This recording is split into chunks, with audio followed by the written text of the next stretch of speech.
I declare the meeting open. Do we have any apologies, Neil? None received, Chair. Let's have a look at the minutes of the previous meeting. Has anyone got any comments on the minutes?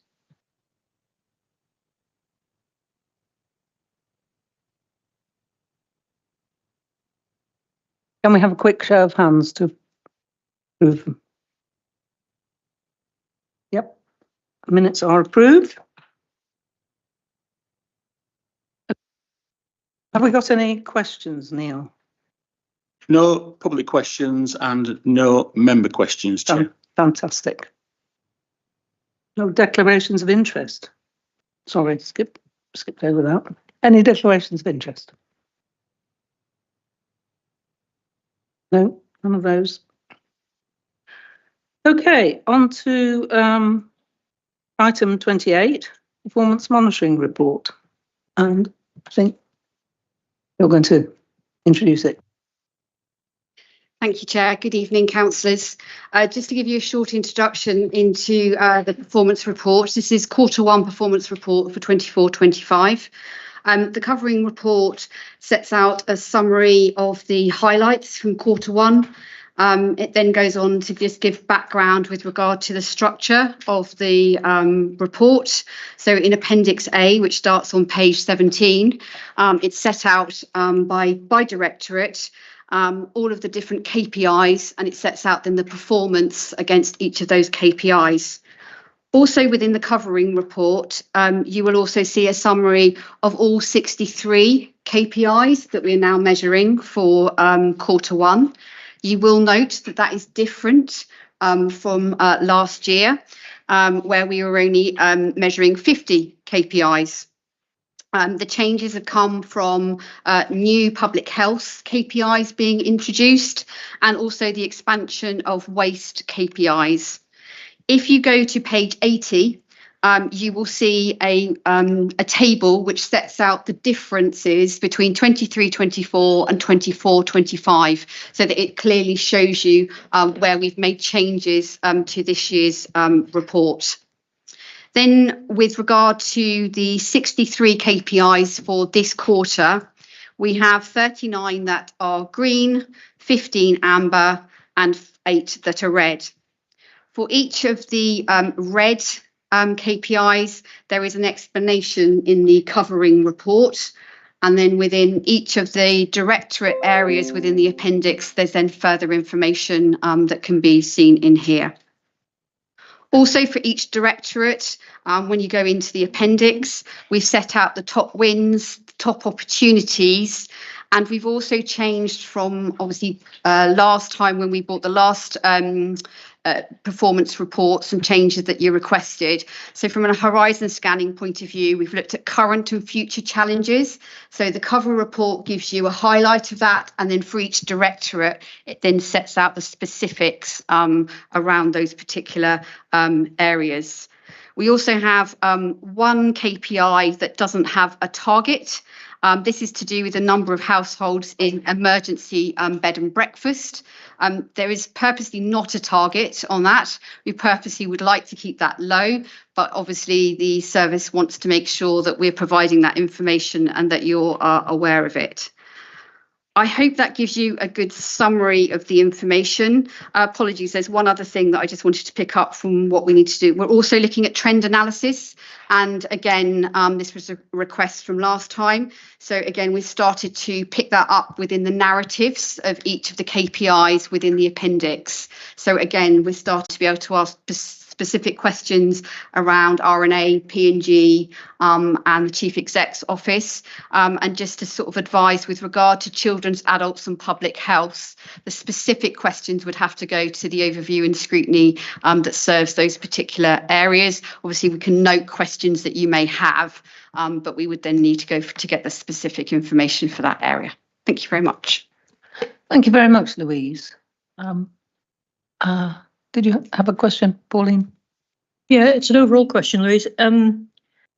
What's your definition of amber? Because some of them seem to be quite hard in terms of what they say is red, and yet the PG13A is at 58%. The target's 75%, but it's still saying amber. So is there a standard for what's amber and what's red in terms of deviation from target?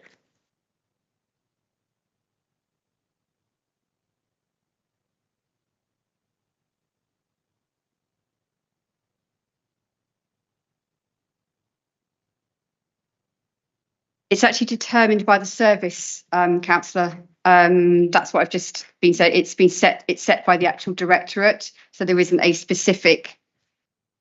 I think you need one. I can't see how 58 against a target 75 can be amber. Okay. Bearing in mind some other people have been half a point adrift and have said it's red. It needs consistency. Okay.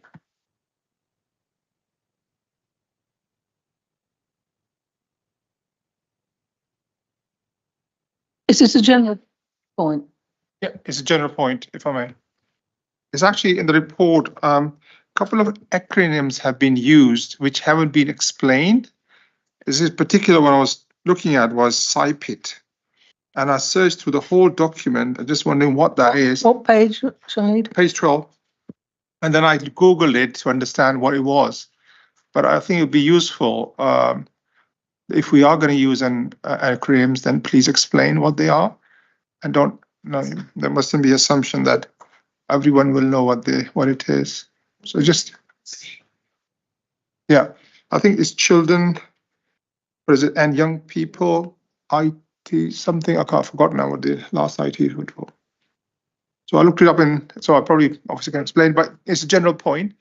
Any acronyms, please explain what they are. I will make sure that's changed. Okay, thanks. Now, we want to go through the KPIs by directorate rather than hopping around. So start with start with RA, resources and assets, of course. Has anyone got any questions about?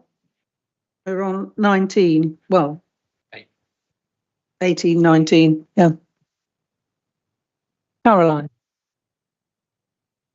Just a quick question, RA1, you talk about occupancy rate and you don't actually say specifically how many shops or units are empty. I just wondered how many there were in Wokingham. Thank you. Chair, I'll take that point away and come back to you. I don't have that information to hand, but I'll pick that up. Yes. Thank you, Chair. I was looking at the council tax collection. It's the only one on that set there that's got worse. And I understand why. And I wonder what we're doing to help our residents to either bring their payments up to date or to discharge them in, I don't know, some length of time. Yes, through you, Chair. So in terms of that particular indicator, obviously you're looking at Q1 performance tonight, but actually I've got hot off the press the Q2 position, which is obviously last week, 30th of September. So it has picked up and actually we're just above the target for Q2, which you'll see when that comes back. There is, I think historically, there's been a traditional lag in terms of Q1 performance if you look back over the few years, but pleased to say that we're back on track Q2. Okay, any more on RA? Sorry, Pauline. RA7. What happens if we don't collect the business rates? Do we still pay the amount we should have collected to the government, or how does it work? Thank you, Pauline. I think you're probably testing the extent of my detailed knowledge on business rates, but I'll come back to you with a written answer on that particular point. Yes, thank you. I should know, and I don't. The next one was RA8 with the freedom of information requests handled within statutory timescales. Now, I understand it's difficult, but surely the target should be 100% if the statutory requirement. So just on that one, we've looked at that comprehensively. So 90% is actually advised by the Information Commissioner. as a good level of performance in this area. And in fact, again, historically, if you look at our performance as a council, a few years back, we were quite significantly below 90%, but we've got to that target consistently over the last couple of years now. And certainly if you looked at the performance of other councils, some of our neighbours, for example, I think we're doing quite well, even though I take your point, it's not 100%. Yeah, I mean, I think it was because it says statutory requirement, it sort of implies it is a requirement. If it isn't actually a requirement, if it's a guideline, then that's fine. I've got no problem with the measure. It was the definition. And the next one was RA10. I didn't understand what it meant, and I saw it yesterday as well with these 1%, and I don't understand what it is. Okay, so that one is measuring the tolerance at each quarter against the revenue forecast for the year. So the report that the July executive received, the revenue monitoring report, you'll see that it was reported that I think from memory there was a forecast overspend for the year of around £600,000. And that was within a 1% tolerance of the council's overall budget. So that's how that indicator works. So 1% is sort of the threshold to alert yourselves to any significant problems in terms of that revenue forecast for the year. Thank you, that makes sense. That's it for me. Thank you. Okay, Shahid. Madam, just a point of clarification, RA8, number of freedom information requests. What is, just for clarification and understanding, what is the criteria for putting forward for freedom of information, and who can actually put the freedom of information to the council? Andrew? So it's quite what I'd say permissive criteria. So there's a wide range of criteria that people can ask for in terms of requests for information. The criteria, the detail of that is set out on the council's website.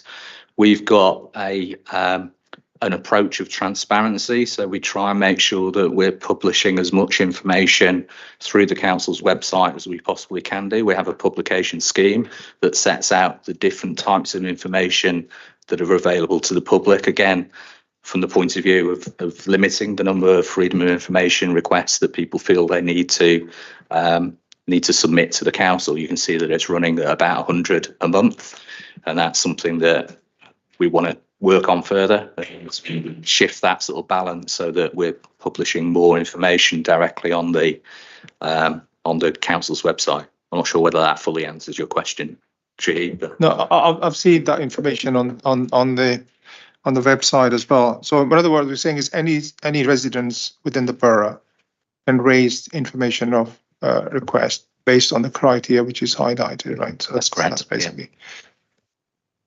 Or presumably outside the borough. Yes, it could be outside. It's not just residents. Sometimes we get inquiries from the press, for example, sometimes national press, which will often use the FOI process, Freedom of Information Act process, to get information from various public sector bodies across the country.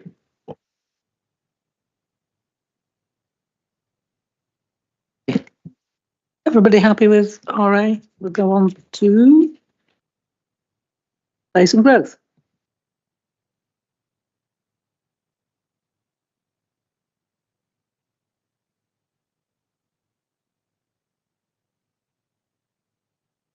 Caroline.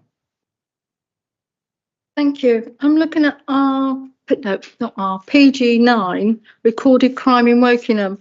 I see we haven't got shoplifting in this list, that says that most of crime is going down. Sorry. Just going to say Steve Brown is online answering questions. Okay, thank you. Yeah, but we haven't mentioned shoplifting, which I understand nationally is going up. So shoplifting as a national trend is increasing. I'll double check and I'll refer back to the service and come back to you with an explanation on that. But certainly, you know, the national trend and through the Community Safety Partnership, shoplifting is an increasing issue that we're dealing with. So I'll check that and respond back on that. Thank you.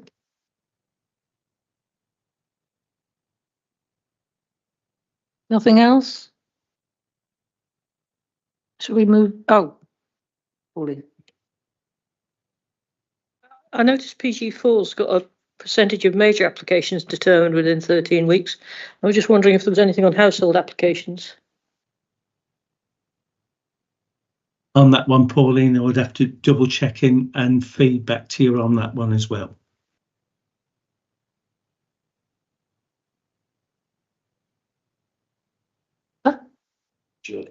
Oh, okay, Andrew first.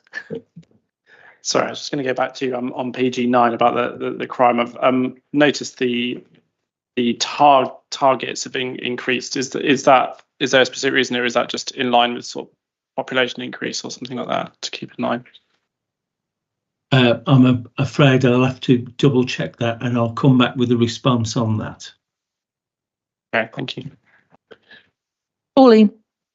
Thank you. I think I understand it now. I struggled for a while, but PG7B, where your percentage of waste is garden waste, is 20% and it's red, and yet, and therefore isn't enough garden waste to be green, and yet the reason for the overall waste being higher than expected on PG6 was given as too much garden waste, which seems a bit contradictory, but I figure that maybe a 25% target might be a bit unachievable, so I wasn't quite sure. I wonder if you'd explain that.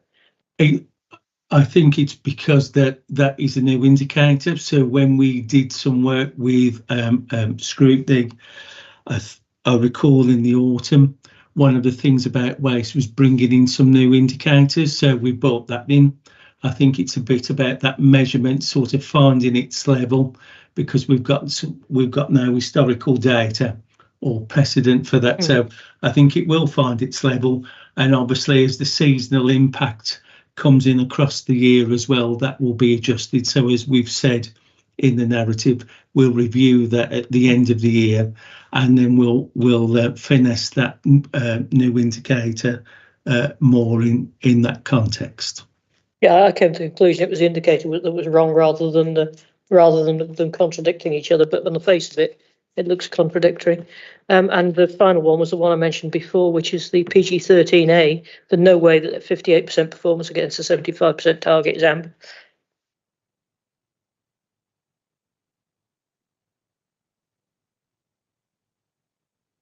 Do you agree? I'll look into that one, Pauline, and I'll come back to you. Thank you. Jai, did you have something? PG14, percentage of live street work sites which were compliant. I thought a target of 70%. I just want to understand the rationale behind it, because what I understand from this, unless I misunderstood it, we wanted the street work sites, which I assume means the lights as well. We surely, if that is the case, we want, especially winter coming up, we want the percentage of actually streets being lit up to be higher. And what is the rationale for actually having 70%, not greater? I would have thought it should be near to the 90s. I'll double check on that and I'll come back to you.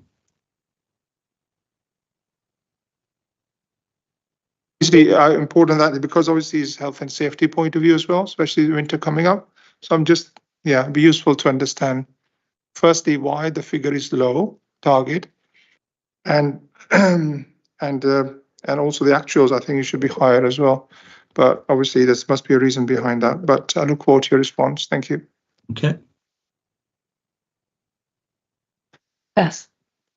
Thank you, Chairman. PG8, sorry, I'm going backwards, page 36. Average number of missed collections per 100,000 collections. The actual is 8, and it's worse. The target is 30. So did they not miss any before? Because I would have thought 8 was quite good and would say congratulations. So there's always a definition with misbin. So there's a genuine misbin, and obviously the lower the target, the the better. And in Wokingham Borough Council, we have, a really good record on misbins. It's a really solid performance indicator for the service.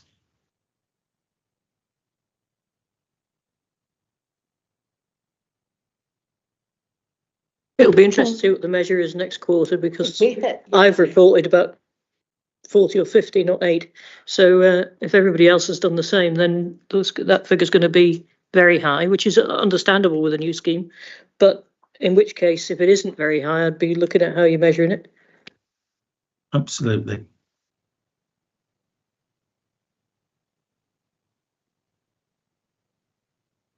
Nothing else about Place and Grove?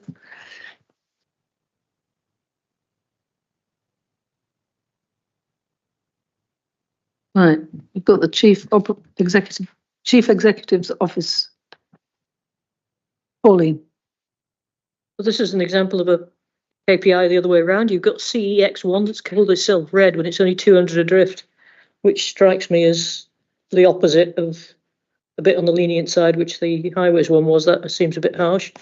And likewise, CEX4, customer satisfaction in the web, actual 59, target 65. I don't think that's very amber either, especially as one of the major reasons we were told the website was being redeveloped was to improve customer satisfaction, and it looks like it hasn't. So that, and the search particularly, is very bad on the website still, despite the fact it was meant to be resolved when the new website came in. So I think that one's red, and B, I'd like to see more detail about what you're actually going to do to fix it, because we spent a lot of money on the new website. So if I can, Pauline, I'll pick up your first point. I think that's a fair challenge in relation to the red around the engaged platform. So we'll take that away as part of the overall look at classifications for red, amber, green. And thanks for your feedback on the website. I'll hopefully be able to just discuss that with you a little bit more to understand any feedback, because a lot of the feedback, what we've started to do in relation to customer satisfaction on the web, is separate it out. We used to have quite a flat measure that just scored customer satisfaction overall, and now during Q1 we've nuanced that a little bit more, so we can see if residents are happy with the way the website is operating, or if they're unhappy with something the council's doing, because they're two kind of separate things. And obviously for this KPI, I'm very keen to understand the usability of the website. As referenced in the report, we are getting some really good feedback, and we have scored it particularly high on some of the kind of national indicators around the website, but all feedback around the search, I am always really keen to hear that from yourself. So I'm sure we can pick up in one of our regular meetings. Yeah, thanks, Sally. So what was the 59% caused by? Because that isn't good feedback, really. No, so I from recollection, we included it in the body of the report itself, but we had some problems with Find My Bin Date. So it's kind of a third-party plugin that we put into the website, and it wasn't working in the way that I think our users or our customers would find intuitive. So we needed to make some amends to that, and that definitely affected our score. Yeah, and to be clear, the issue I've got is with search. It's absolutely not the functionality that's on there. If you search for stuff, you get entirely the wrong things generally. Okay. Well, I mean, you can understand why it's found it, but it isn't what you want. I think I'm getting lots of nods from the other side as well. Okay. To be honest, that's often the case with search on websites, but yeah, because what it shouldn't be. It's how it's been tagged. I think I spend most of my life looking at this sort of stuff in my own company, and I think there is definitely something wrong with search. I've got no issue with the rest of the site. Everyone has their own particular view of the areas they're looking at, but I think it's the search function that doesn't help. I don't think it's particularly robust. I think it's probably some work that we need to do on that.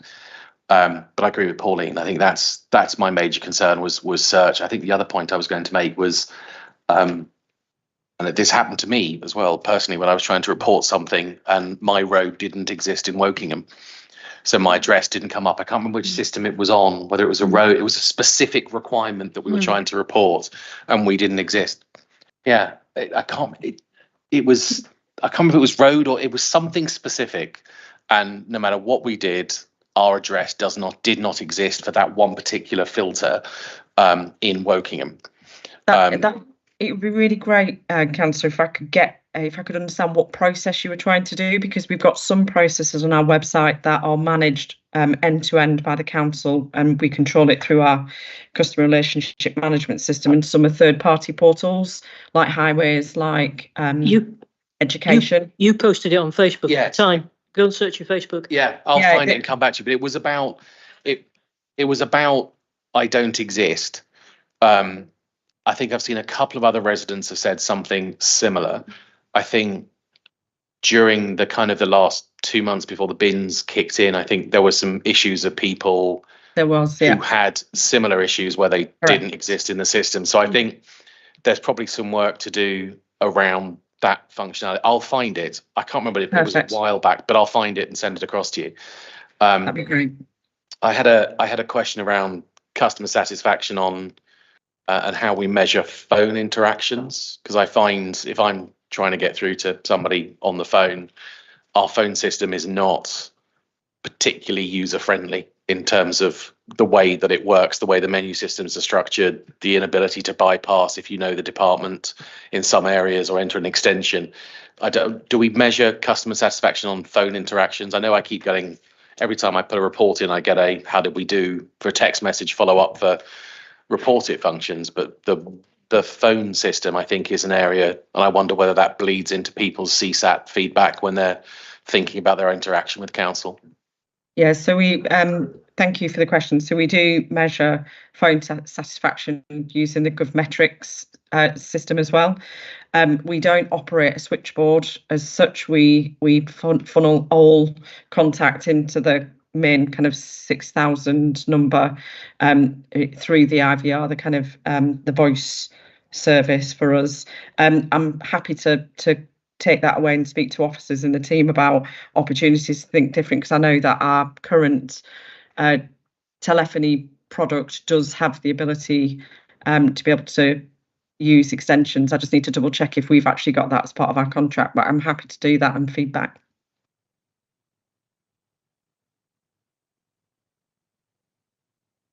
Okay, have we got any more questions? Caroline. Thank you. It's CEX6. It's about losing staff. I know it's only increased slightly. Do we know the main reason? Is it just more money? There's not a trend, is there? Hopefully. So I could answer that, but I've also got Louise in the room, who's the AD of HR. So I think it's best I ask the system expert. It is something we track quite closely with regard to retention. Yeah, it's gone up from last year, last quarter, but last year by 0.3%. So I think we were 13.5% last quarter, and we've gone up by 0.3%. We're doing a lot of work at the moment around all of our workforce policies, looking around retention. We've done a lot of work on our new people strategy. So our people strategy is setting out our commitment to our workforce. And then underneath that, those commitments, we've then got a number of different projects that we're looking at with staff as well. So we're not doing it to staff, we're doing it with our colleagues with regard to how we improve things. And one of those things that includes also talent management, so looking at succession planning, making sure there's clear career pathways. So again, working with them so again people can see how they can move through the council and take on different opportunities. Another initiative around recruitment is internal first. So it's actually looking within our own workforce first before we maybe go external. So and also stay interviews rather than exit interviews is something else that I know that adult social care have been trialling and working on, and they've been very successful. So we're looking at those. So because it's too late once you've when someone's actually leaving, it's actually making sure why people are staying and what we can be doing. So those are some of the initiatives we're working on, as I say, because it is very important to us that we keep our talent. But I was just wondering what the main reason is when they do actually leave. Is it the money or personal reasons? I don't know that. I'll be honest, I don't know that off the top. I can find out. That's all right. But I know we do measure that. We do our exit interview, so I can have a quick look and make sure I just put that back in the minutes and give you that information. Okay, thank you. Okay, Andrew? Yeah, so just at this point, I just want to clarify with the turnover, is that people leaving the organisation, or does that include turnover if they're moving to a different role within the organisation? No, that's them actually leaving the organisation. Shahid? Lucy, it's the same question, similar question. You mentioned about people strategy. Obviously, this is a very important area, turnover, and that has a knock-on effect on the performance of the council as well. But I've heard, obviously, this people strategy has been discussed for some time. I was just wondering whether there is any timeline at which we're working, and then we'll have these clear plans, strategies, and action plans, and as a result of that. Thank you, Councillor. So People Strategy went for sign-off at the Personnel Board on the 30th of September, and they approved the People Strategy. We've been taking Personnel Board on the journey with us with regard to how we've been developing that. It's something I've been working on since I joined in November 22, and I know that sounds quite a long time, but I think it's good to know your organisation, because we've co-written it with our workforce. So we've actually done a lot of focus groups. We've been talking to different directorates. We've done a lot of research outside as well to look at best practice. But yes, so the sign-off happened on the 30th of September, and it's due to go to the executive on the 31st of October. And I believe reports will be released shortly. Mark? Mine's on CEX8 on free school meals, and I appreciate that will go to the relevant panel. But when we're looking at 9.2% as actual versus a target of 10, do we have information, or is there information in the scrutiny QR for that about how many actually we think the number is that are eligible in total? I'm just concerned that when we're seeing that the number of forms that actually doesn't help by calling it free school meals, because I think it's a stigma to some people. It's a social stigma to themselves if they apply for it. I would like to see over time more information about what we can do or what can be done, looking at exemplars of other councils on how we drive that number up so that we can get everyone that's eligible registered for the obvious benefits beyond the food. I'm going to refer that to my director, to Sally. Yeah, thank you. I was just looking at Yeah, no, that's fine. I appreciate I'm 6 foot tall on the screen. So there isn't, and I know this has been raised here previously, there isn't the information about the number of children who are eligible. This is, for us, this is working on what we think is the right figure. We're not provided, unfortunately, with that information to say this child here is eligible.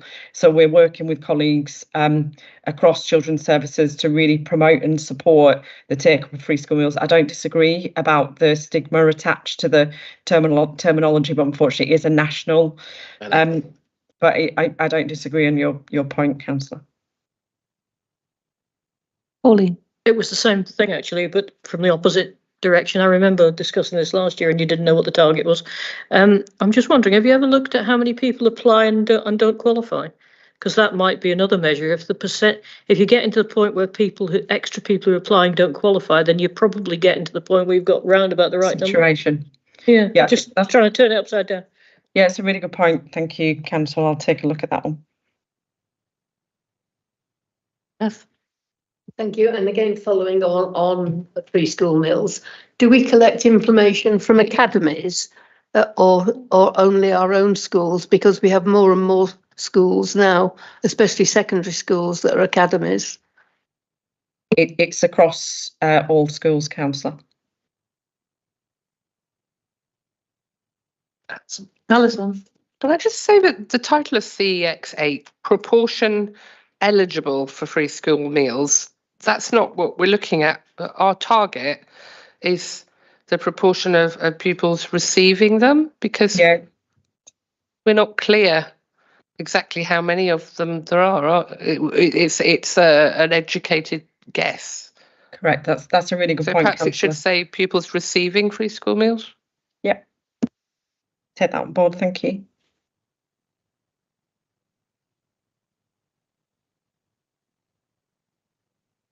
So the next one is children's services. You can ask questions, but we'll have to refer. Yeah. Sorry, Dave. Yeah. Hi, I just wanted a quick question on CEX 7, the sickness absence reporting, which I see is going down. That's good. Do we look at that in terms of working from home and working on site and whatever? Because I'm suspecting that the level of sickness rates will be higher for somebody who's going into work physically or working on a site than would be working from home. It'll be interesting to see what the difference is. It's not how we measure. No, we don't measure from the point of view of where a member of staff is actually based. As we're sort of moving forward and looking at our contract types and looking at our styles of working, I think it's something we could definitely look at as we go forward. But it's just being able to provide that data, and I think making sure that it's accurate, because we've got a number of different worker styles that we're obviously using, because we have those, as you say, that may be predominantly doing their work from home, those that have to come into the office from a fixed term point of view, and then we have those that are sort of hybrid and working out in the community, in the office and at home. So that's something I think in the future we'd be able to look at, but it's not something we measure currently. I certainly think it'd be valuable to do that, because I'm sure we've all had that feeling where you could possibly face a few hours on the laptop on the sofa, whereas the thought of being out in the cold and doing whatever, you think, well, I can't face that. Yeah, I think it's something, Councillor, that we're really, through our people strategy again, and one of our commitments is around We Care. We are looking at all sort of items that support, so from a mental health perspective, because again, sometimes people want to come into the office from a mental health point of view and prefer that. So there's a lot of different things that we are picking up on and working with our different service level forums and representatives, union as well, with regard to all of these types of questions. But it's something we'll continue to monitor. Mark's was a comment. I think it mostly follows on from Dave, but I think you pretty much covered what I was mostly going to ask. But I think it is about, as we look to the kind of the workplace strategy for the future, and we're looking at everything else, I think it is a really important thing of, had you been in the office full time, would you have called in sick if you were working? I think it is that question around, I'm not. If I'm working from home, therefore, I can struggle on for 5 or 6 hours or 2 or 3 hours or whatever it is. Whereas if it was in the office, I'm going to take the whole day off because I'm in the office and everything else. So I'm not sure it's something you can directly, easily measure and monitor in here, but it's something that should be asked in the right way about, that flexibility and freedom, the ability to have someone say, well, actually, I'm going to work from home because I don't feel great, or I've got a migraine, or I've got a cold, and it is that flexibility. I have no idea how you'd have to actually add that in as a KPI, but I think it is something that needs to be thought of for well-being, etc. I'm not saying we should force people to work from home and force people to. Sorry, I'm not saying we should say, if you're not feeling well, work from home and then work for as many hours as you can. That's not what I'm trying to say. What I'm trying to say is that balance of understanding modes of working and that attitudes and impact of ill health, mental and physical. Yeah, just to that makes sense. That made sense to me. Just to say, obviously, I appreciate from a quantitative perspective that's going to be quite difficult. I think it's the qualitative information that we collate. So it's the conversations that we're having with people around styles of working, because you say there's pros and cons with all styles of working and types of working, but it's something in the HR and OD team that we will be constantly looking at and working with our, as I say, with staff, managers across the organisation. I think supported by that, just to sort of note that we've got also a new absence management policy that was agreed at Personnel Board. So we're also doing a lot more training with our managers as well. It's, as I say, probably, I think, first policy we've had at the council, we've had guidelines in the past. So now we've got a nice clear policy to help managers with this area. So I do feel that we'll be getting better information, better feedback, because ultimately it's about the health and well-being of our workforce, and ensuring that, as I say, they know they can take time off if they're working from home and are ill, because, as you say, it's not forcing people, but, as I say, it's just getting a good balance. Pauline, did you want to? Same point, actually. Just thinking about what we used to have that issue with people who aren't allowed to do certain jobs when they're sick, and I think you might have the same problem here, where you've got adult social care, and if you've got children, and you're not necessarily going to go in and sneeze all over them or whatever. So we actually ran different targets for cabin crew, because you're not allowed to fly when you're ill, because the altitude affects your ears and all that sort of stuff. So there's a different target and a different level of expected sickness in jobs where you can't do them when you're not well. Well, there's ranges of not well, and I just wonder if you could look at it from that way around instead. I'll definitely pick that up. It's a really good way to look at things, because we can drill into our data from that perspective of where people are and what team they're in. So that's something I can look at. Okay, Marie-Louise. Thank you. No, that's gone some way to answering my question, but professionally, whenever I look at a KPI, sort of my first question is why? Like, why are we measuring this? What is what are we going to do with this information? How is this information going to help us? And I am concerned that some of these seem to be like targets, metrics, a bit of both. And what would you be when you say that you have like a target of 6.6 days or less? Yeah, I would say, as a union organizer, that people should be taking the sick leave that they need. Yeah, and that is so much, that is so much a function of, as Pauline says, people's work, but also people's circumstances. So I'm just a bit anxious about this and some of the other targets, that they seem, that I'm not sure, what it is, what is this contributing to? If you brought it down, what would be better? Because you might very well then have people, who are sick coming into work because they don't want to, because they feel oppressed by the targets. So just to say, it's not, we do measure because we want to understand the wellness of our workforce, and we also look at initiatives for then how we can then support our workforce. So, for example, the flu jab season, we support frontline workers, making sure they have the flu jab, for example. It's not a target that we do measure it, and we do like to see where we are from the point of view of comparison, just with regard to benchmark data. But it's not something is alive with regards to, is something we sort of bring out in a meeting with managers or with staff. It's not something that we use in that way. It's more a measure and understanding of what's happening, and a temperature gauge for the organisation with regard to, is there a lot of stress in the organisation? For example, it can be a measure if suddenly it goes high, and we start to have a look around that. Is there a particular issue sometimes in a department? It's a measure. We're not looking to be punitive with it, because if people are ill, and we support them, and we will always make sure that we're providing the right type of support for our workforce. I would remove the KPI, but I think it's something that it just gives us that general understanding of just what's happening in our organisation.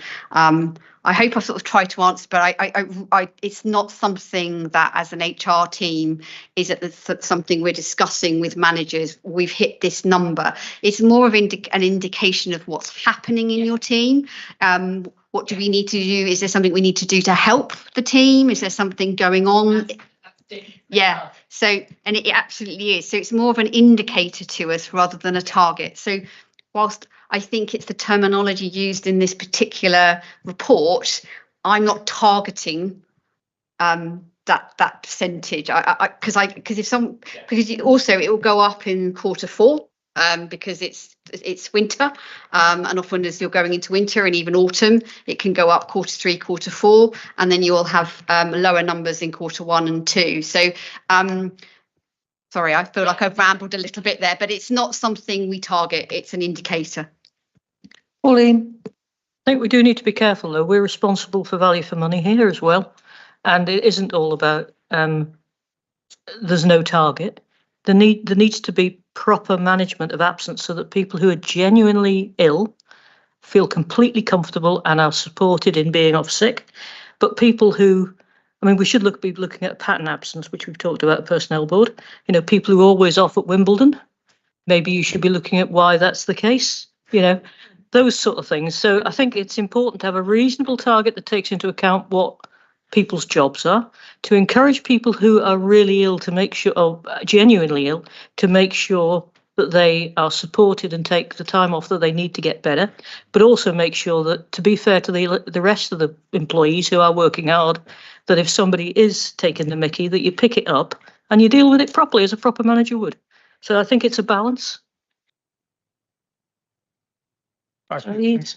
Pauline, is it me?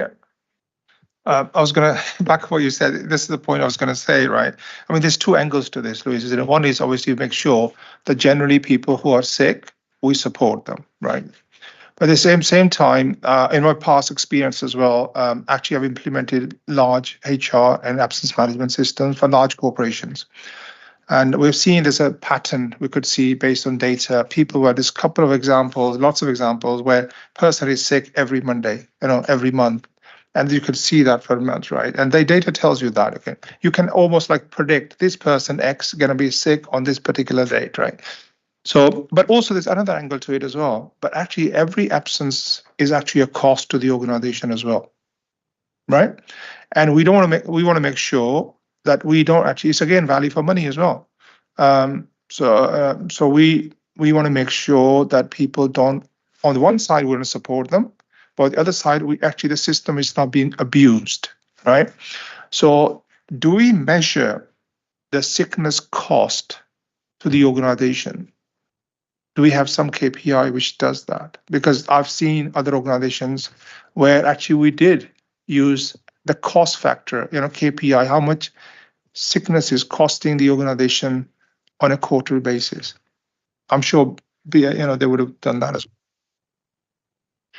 So, Councillor, just with regard to acknowledging that obviously from the point of view of performance, and it's something we do discuss at Personnel Board, just to be really clear, it's a balance. It's absolutely a balance. We do have trend information that so when I was saying we're talking to our managers and indicating what's happening in a service, yes, it's indicating the levels of sickness, but it also has triggers within it. That again, if a trigger is hit, then again, we are there to support the manager and the individual, because there can be still a really good reason why that trigger has been hit, and it's understanding that so we can put the right support in. But as you say, at the same time, there's a contract of employment and a role to be undertaken. So it's a balance between the health and well-being of a member of our staff and obviously the role that needs to be undertaken. And our role as HR is absolutely about advising our managers to ensure that we're getting that right balance between the two. So I hope with the new policy, it literally only got agreed in August, but it's agreed and is now in, and we're now rolling out training, and we are then be providing that type of information to our managers. Our business partners meet regularly with the key managers to go through anything like this and talk through any particular issues, and will help manage it from both the employee and the employer's perspective. My second question was regarding KPI, regarding the cost to the organization. Yep. Do we have one? I don't know that off the top of my head, but I do know it's something we can do. We would do it over an average, because you would average out a grade and you would apply that to number of days lost, etc. So yes, it's something that we are able to do, and we are able to talk quantitatively in that manner with regard to the information that we've got. Andrew? Yeah, I mean, I think just want to sort of relate it back to Marie's point. I'm just wondering how much of this is actually a KPI in a way, and how much of it is just about monitoring trends and things like that. And part of that, I'm thinking, is this one that maybe doesn't require a red, amber, green or something? Because there's part of me thinking, if it's a KPI, it sort of implies that if it's red, the organisation is performing badly on this, and if it's green, the organisation is performing well. Now, if we went into green, would we say we're performing well on that? But equally, if it's red, would we say the organisation is performing badly? I know I think things you mentioned, I think there are things that an organisation can do in terms of supporting people, flu jabs and all that. And I can understand the need to look at trends to see what might be able to be put in place to improve it. But I also don't think if these things are higher, it necessarily means that the organisation is doing badly necessarily with it. And so I just wonder whether I think, as I say, looking at trends and things, and all those things that people mentioned about pattern absences, I think are really important. But yeah, Dave? I would just question that slightly, because if the performance of the organisation doesn't drop when a significant number of staff absences drop, surely that would mean suggest we're overstaffed, we're at capacity. Can I make a sorry, Chair? Sorry, Chair. Apologies, Chair. Chair, if it's okay, can I just make a suggestion that perhaps I take this back and I talk with my portfolio holder, who is the chair of Personnel Board, and we'll have a look at all of these suggestions and items, and we can report back to the committee with any sort of ideas or thoughts that how we might change things in the future. Alison wanted to say something. So what we're talking about is the average working days lost, isn't it? And I think this would be far more meaningful if it was split into long-term sickness and short-term sickness, because it is quite clear to me that if you've got a few people who are being off for 6 months, whatever, it's going to drastically skew this. So if it was, at the moment, I think this is quite meaningless, really, which Mr. Andrew said. But if it was split between, and I'm sure you record that, long term and short term, it would give us a lot more insight. Pauline first, and then Marina. I was just going to suggest to Louise we actually stick it on the Personnel Board agenda and have a good discussion about it, because I mean, that's a very good point Alison made in terms of the amount of employees we've got. If you've got 50,000 employees, long-term, short-term really doesn't make that much difference because it averages out. But you could have 1 or 2 people who are genuinely long-term sick. It could make it look really strange. So I think it's worth kicking around at Personnel Board, perhaps. Sorry, I mean, I think it's good to take this back, but I think we also have to interrogate the basic question, which is, what is this metric trying to achieve? Why, what are we going to know when we know, when we measure this that we wouldn't know, and what goal is it, is it contributing to? Because, I mean, the learning from other organizations, both private and public sector, has been sort of like that when you have these targets, it can, the visibility of it can skew the way that sickness is reported, the way that sickness is acted upon. I mean, I was also looking at the one about, which is a classic, the CEX9, the one about early resolution versus stage 1 complaints. There you have a sort of classic case where the indicator goes to amber because the complaints are getting more complicated. Yeah. And that's in a way, that's a very good sign, because it speaks to an improvement in the way that the organ is, because more complaints that are not valid, should we say, are being dropped. But this is one of the ways that the choice of KPI and the sort of the assignment of meaning to it can sometimes distort what we learn from it. Yeah, and I think the one about staff sickness can be, if we're looking at that as a indicator of, staff, that we have too many staff or whatever, that can then be used in a quite draconian manner, which would worry me. But anyway. So I think we've talked a lot about this one. But it's good that I think it's worth interrogating what these key KPIs are actually intended to achieve, because otherwise they just become an end in itself. Yeah. Coming back, Chair, just to say, I take on board absolutely what you're saying. We obviously also look to benchmark, and it is something, interestingly, that you will find majority of councils throughout the country measure this KPI. As you say, it is an indicator, but I will take on board all the points that have been raised today to look at the meaning, the meaningfulness of this particular KPI. And come back. And as I say, at Personnel Board, we can also have a discussion around it. But just to confirm about short and long-term sickness, we do measure that. We have defined that within our policy. So we have set those periods. So we do measure, and we are providing that type of information to managers, because as you say, long-term sickness is something sometimes known, and you can put a plan in place around long-term sickness, whereas short-term it's not so easy. But then back to the type of job that you're doing, sometimes you have to have short-term, because if you're that unwell, you can't go into somebody's home, for example. So I think just to try and reassure, we are genuinely working with our managers. There's all different types of professions right across the council, so it varies depending on the type of role that people are undertaking, but we are measuring that type of information and sharing that type of information with our managers. This is literally a very high level indicator sitting right across the council, just to give that sort of indication of what we're doing. But I will take this back and have a discussion with my exec member, Rachel Bishop, first.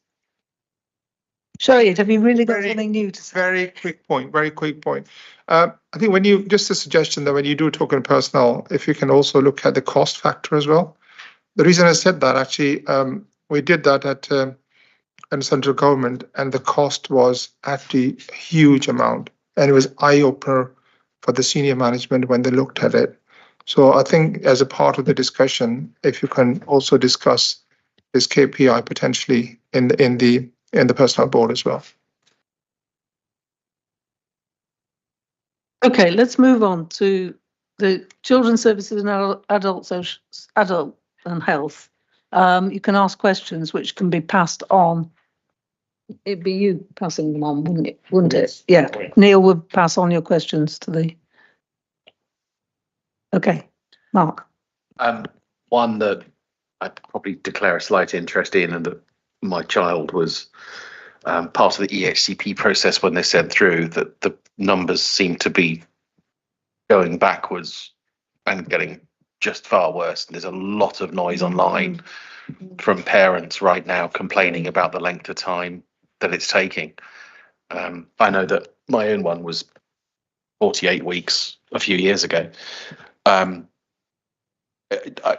think I just want to understand. I know there's a lot of staffing changes. I've seen the updates. I've seen the emails coming around about what's going on, but it's an extreme concern to me, personally, about the amount of children that are waiting for that plan to be put in place, which then I think impacts other metrics that we see in here around school placements, and I'm being able to model what we're going to need moving forward. I'm also, and this is going to sound slightly controversial, I think it's the right place for the child, as opposed to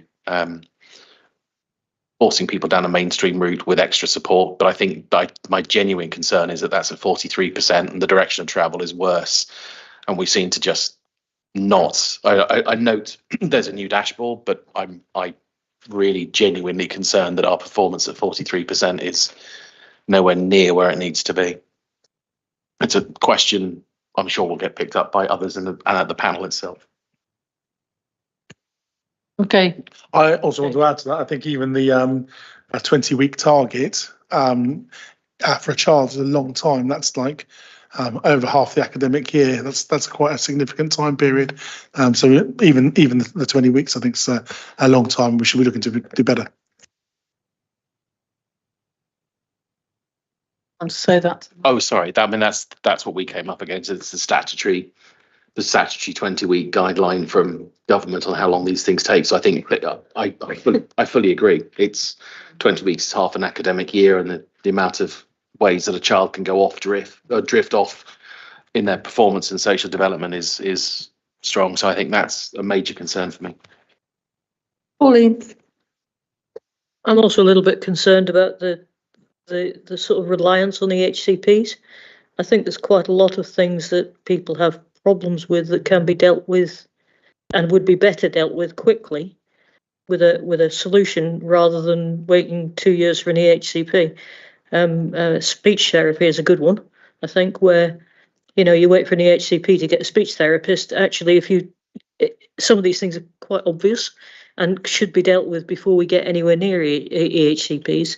So I don't know if it's possible, but some thought about some thought about EHCP avoidance measures to try and get the actions taken before we have to go through all this process would save the council a lot of money. It would make it much better for the kids, and it would make it much better for the parents, and they'd get proper preventative measures quicker. So I'd like to understand a bit more about that as well. Anybody else got any? Caroline? Mm-hmm. Thank you. It's on CS7. Oh, yeah, CS7, the new KPI. It's percentage of children in care. You've got it in percentages. In the narrative, could we have the actual number of children? Because I'm not sure what 29% children are. Could be 5 or it could be 10. But in the narrative in future, could we just have how many children it does affect? Sure. The actual children, thank you. And also on the CHPs, do many of the parents have private ones, and do we take notice of those? Parents paying privately.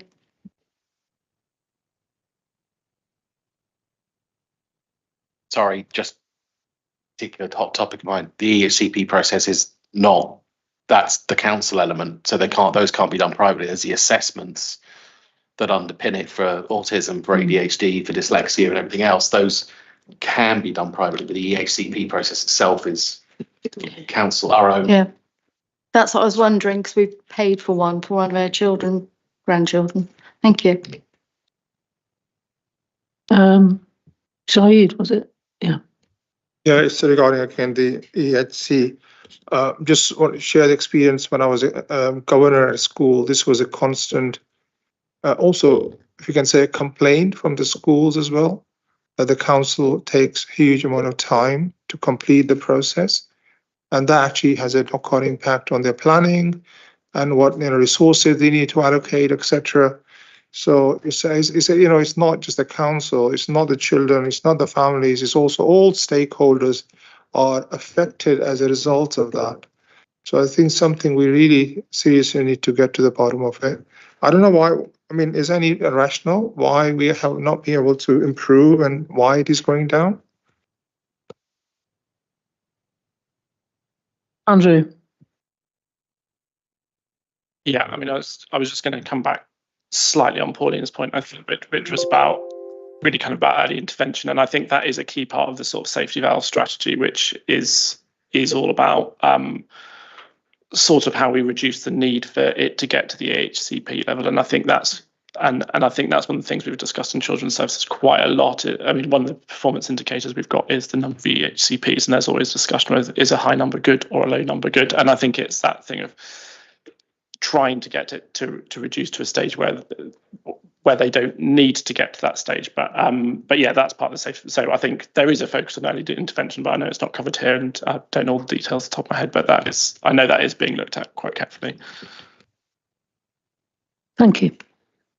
Can I just say to Caroline that I think the Corporate Parenting Board look at that they're presented with a different data set with lots of information about care leavers, and they've always asked to have actual figures as well as percentages. So I think if you looked at their last meeting, you get a lot more information about that.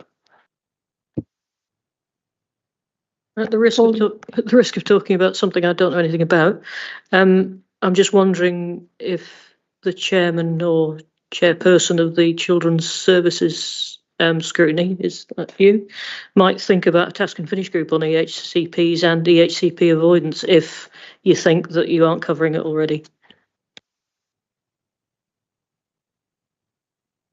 Okay, anything on health?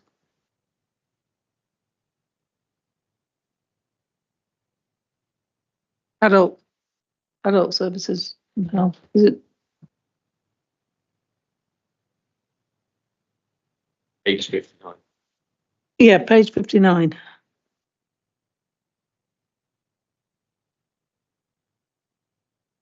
AS2. I think you've got something wrong with your graph. Unless I'm going mad. Q1 is showing 20% on the graph. It's showing 39% in the table.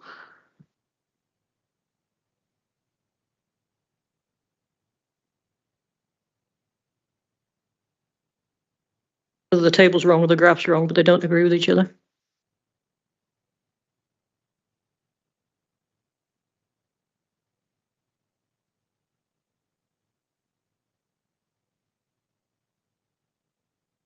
Any more?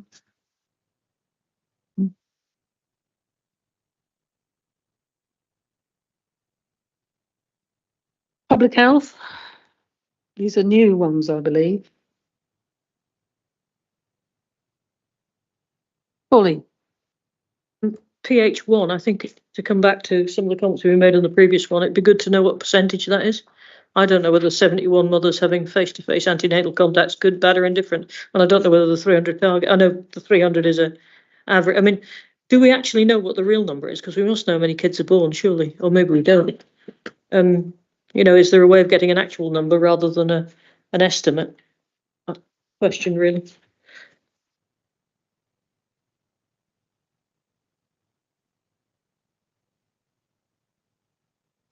It says actual.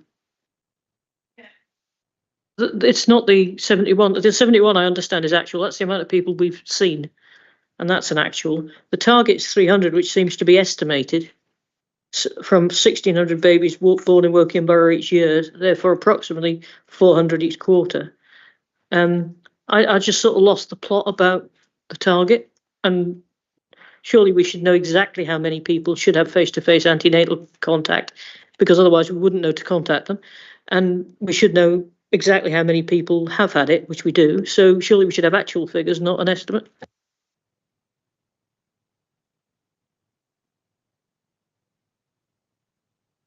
Yeah.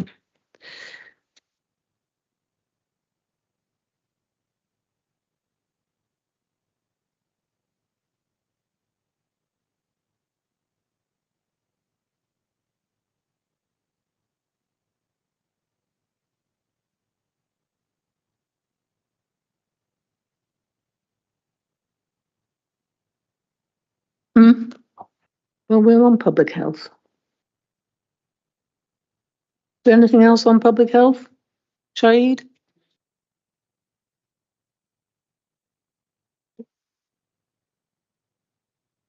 Overall, actually we got 98 against our target of 80, but inequality groups we got a 68. What is the action plan for that to bring that up to a higher figure? Is there any certain communities we are having difficulty with, or is that, you know, what is the challenge here? We'll get back to you on that. As with all these questions. Pauline. Sorry to do this, but I missed one of my marks on AS6. I don't necessarily expect anybody to know here, but why have we got a particular problem with nursing homes? Because it looks to me like everybody else is fine, except nursing homes are way off target and way off the southeast. I'm just wondering what the issue is.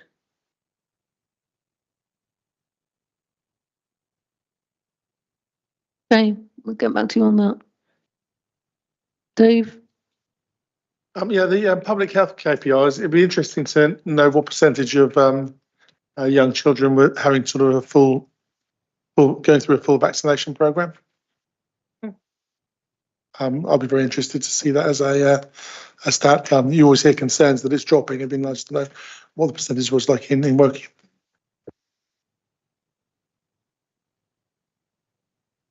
Any more? Gone. Okay, does that mean we've finished on the KPIs? Do we want to look at the summary of changes to KPIs? Anybody got any comments on the changes?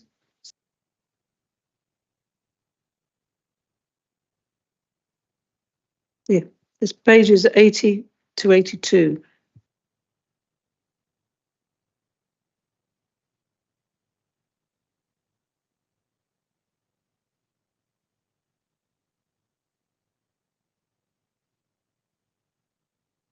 Okay, right. Shall we go on to agenda item 29, which is going to be introduced by Andrew Moulton. Okay, thank you, Chair. So this report predominantly this evening is for information for you, but as everyone realises, it's been an unprecedented year for elections. The report focuses on the general election on the 4th of July, but obviously just to add the context of local elections, Police and Crime Commissioner election on the 2nd of May as well. So I think it's useful to give the committee the opportunity just to look back and reflect on what went well, but also any points that you'd like us to build into sort of future planning processes for future elections. If I just pick out one or two sort of key points. So in terms of sort of the system, myself as the acting returning officer for the parliamentary elections, I'm scrutinised very closely by the Electoral Commission, who set performance standards nationally for returning officers. And whilst I haven't had their final report, so it's not been published yet, there's been no adverse notification commentary in terms of their conclusions around how the elections were administered with regard to those standards. But there's other bodies, as I talk about in the report, that have oversight. So the police, if there's any allegations of electoral fraud, and if there's any concerns about the election result themselves, and ultimately the court is the final arbitrator. So I think it's important to sort of just set the scene in terms of that system. I wanted to say, and also wanted to place on record tonight, my thanks to lots of staff of the council and lots of other people from outside the council who worked for us, both on the 4th of July or for that set of elections, but also in May. It's been a sort of massive reputational administrative issue for the council itself. And you've perhaps seen in the press where those councils have problems. Fortunately, it's few and far between, but they're national news stories in some instances. So it's been very closely planned in terms of its delivery. The audit committee, as I talk about in the report, have been closely monitoring for the last 12 months leading up to the general election, the risk around failure in delivery. And that process, I think, has worked really well and given a real focus for the council in terms of making sure that we've got all the resources and the plans in place. It was unprecedented as well in the sense of our local elections on the 2nd of May were all out for the first time in 20 years. So a massive amount of work, not least for, I know, a lot of you in this room, in terms of the lead up to the 2nd of May, but obviously administratively too. And also for the parliamentary constituencies, for the first time, I've been responsible for administering 2 parliamentary constituencies. So not quite double the work, but a lot more planning capacity, resources needed to put into that process. What I would just point out as well, and actually put it into the report, it's in the appendix, and it's a letter from the Association of Electoral Administrators that was sent quite shortly after the general election. And it talks about the system itself. And I just wanted to just read it. It's on page 91, but just to read a short paragraph from that report. So it says, our current system is difficult to understand and navigate. Recent changes have bolted 21st century user experiences onto 19th century infrastructure. too often leaving electors frustrated and disappointed. And I just wanted to convey that to you because I think that's important. And as a returning officer, I might say this, mightn't I? But quite often the complaints that I receive, people not getting their postal vote in time and those sorts of things, are a systemic wide issue, not something that I've got sort of direct control over in terms of what's in my sort of remit. So again, I think it's just important context for you. We've done a lot of work already in terms of collecting feedback from everyone who worked with us, but it's just that other opportunity now for you to feedback. And one of the specifics that's talked about in the report is about polling places. And it does reference one polling place that we use this year. I know there's at least one other polling place as well that we will need to look at, certainly before the next set of scheduled local elections in May 2026. What I would say is perhaps not for tonight to have a sort of detailed conversation about polling places, but I will be picking that up with local ward members, and ultimately that will go to full council if we do need to change polling places. Thank you, Chair. Thank you, Andrew. Has anyone got any comments? Pauline? Thank you, Andrew. As I've said to you already, I think it was run extremely well. And congratulations to all the staff that were involved in it, and a huge congratulations to you because you bear the whole thing, you take the responsibility, and you did a very, very good job. So that's my personal feedback. The only thing that worried me in this report was at one point was 14 voter registration, 4,051 duplicate registrations. Could you tell me what that is and what you do about it? Okay, so what that is when the general election is announced, people believe that they're not registered, so they try to register when they're already registered. Maybe duplicates is perhaps a misleading word, but it's unnecessary attempted registrations. So do you pick up if somebody's already registered somewhere else and tries to register here or not? We would pick that up through the system that they're already registered. So we have returns from the government in terms of that system. As I say, it's probably a misleading word to say duplicates. I guess it's the inefficiency of the system is perhaps the issue there, that it causes electors to attempt to register when they're already registered. So if, say, you were registered in Hounslow or whatever, in London, say, and you're also registered here, how would you pick it up, bearing in mind students are eligible to be registered for local elections and general elections? They're only allowed to vote once. We should be able to identify that through the central system, that someone's already got a registration. I think there is perhaps, as the AEA letter suggests, that there's systematic issues in terms of that whole registration process. Or those 4,051 they weren't duplicates, there were people who bounced off because they're already registered. Thanks. Andrew?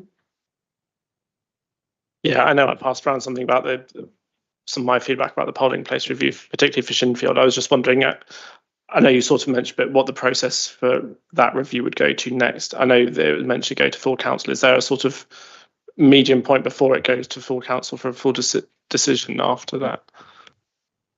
What we've done previously, and this might be helpful if you chose to recommend this as a committee, is we'd set up a small working group of members to look at the detail of any particular polling places that people have got concerns about. So that would be the opportunity for that group to look at those detailed issues before the report to full council is submitted. Thank you. Yeah, thank you. Has anyone else got any comments? Dave and then Alison. Firstly, I had a couple of feedback on the doorstep for people who've moved into the area recently that they often don't understand the process or don't understand why they're not automatically registered. So I think in terms of communication, we maybe need to look at that, because obviously we want to try and have everybody who lives here deserves the right to vote if they can, and we want to encourage that. And secondly, just within the sort of counting area itself, I have noticed that there's not too many seats for counting agents, etc. I'm young and athletic. I can cope with standing up for hours. I think more for my more mature colleagues. It's fair feedback. We'll certainly take that on board. Not to make any excuses. Obviously, we had to do 2 counts. But I'm aware that, we do need to provide that and see what we can do for future elections. Yeah, it's on a serious note, you do notice some of the older people struggling after a number of hours, and I think it'd be good. Talking of old people, that was me struggling standing up all that time. Son, did you have something? I thank you, Andrew, for including the letter from the AEA. That was illuminating. But I do agree with their point about people applying for postal votes online, not having the right information about when their postal vote will arrive. And we all know that postal voters don't understand when they're coming. If they're new postal voters, it's coming in the second tranche, it's quite likely that they are going to be away on holiday. Do you think we can do more communication? I mean, I think the borough is very good, the amount of, stuff they put out with Facebook helping people, but I think perhaps we need to do even more about just, where is my postal vote? Well, blah, this, and this, because it's only going to reduce the amount of people ringing the council to ask where it is. And I did have a second point. Do you want to go with that first one? Obviously, we had a lot of people across the borough going to different polling stations. I know they were able to do that at the locals in May, but we all know there was a much higher turnout. I didn't really see mention of that in your report. Did you think a lot of people went to the wrong polling station, had to be redirected? Okay, if I start with the second point, I didn't see any particular significant feedback on that point. That's not to say that there weren't some issues, but it wasn't a major issue, I would say. But again, happy to be corrected in terms of any feedback that you've had. In terms of the first point, again, I think we can always do more around postal votes and communication. I think we've got better over the last few years. I mean, to be frank, a few years ago, we didn't even tell candidates and agents when the postal votes were going out. And we've definitely got better at that, but it's certainly something we can do more on. I was going to say something. I was going to say that I had to ring up about postal votes at both the local. I'm turning away from it.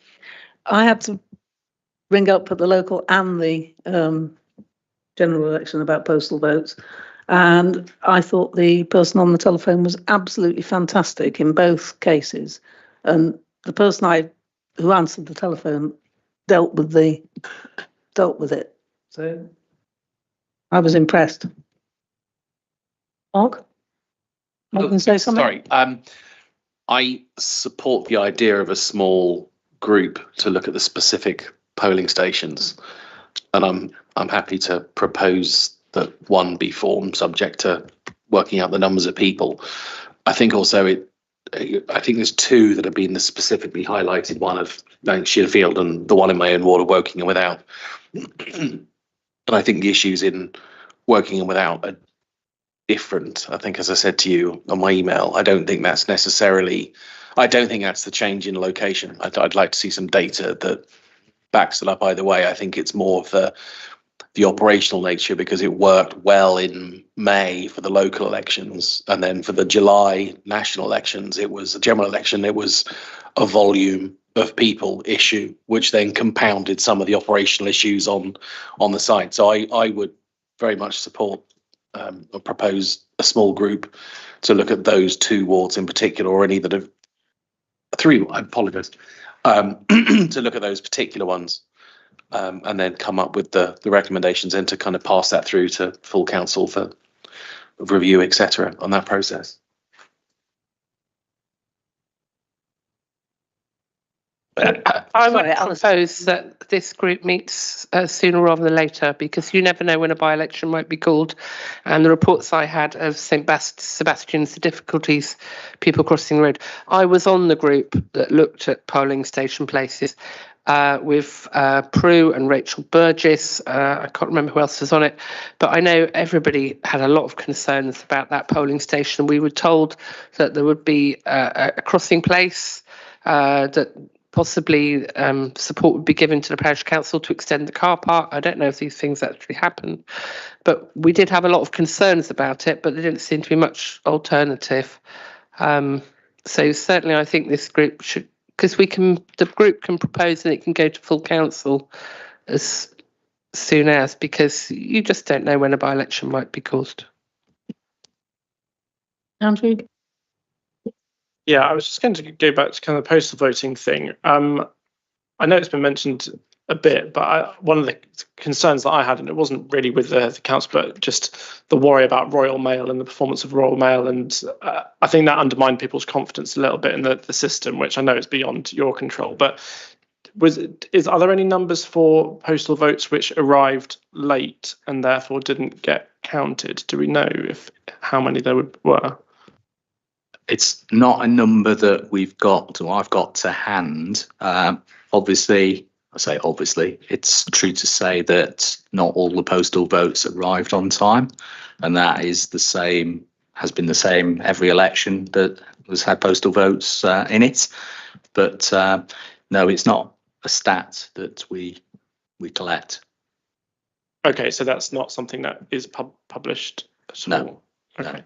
Is it something that could be? It's something if I could take that away through you, Chair, as a question in terms of how we could produce the stat. But I guess, again, going back to the conversation earlier about KPIs, what are we going to do with it? And sort of, it's back to that, how much more could we promote postal voting, alternatives? But again, it goes back to that Association of Electoral Administrators point about fundamental problems with postal voting. Yeah, if anything, I'm just wondering whether if local authorities collected that a bit more routinely, whether that would be stronger evidence to submit to national policy, because I just think it is a concern, especially with the issues in Royal Mail, that if there was a sort of common theme amongst local authorities, whether the general systematic way of working postal votes could change, or they could be looking at that in some way. Yeah. Pauline? You just made me think of something. Is there any way, I don't know actually, is there a way of cancelling your postal vote? Because if we were clearer with people about when it was likely to arrive and they knew they were on holiday, if we had a process of saying, actually, I don't want a postal vote after all, is there a way of cancelling it, and is it communicated?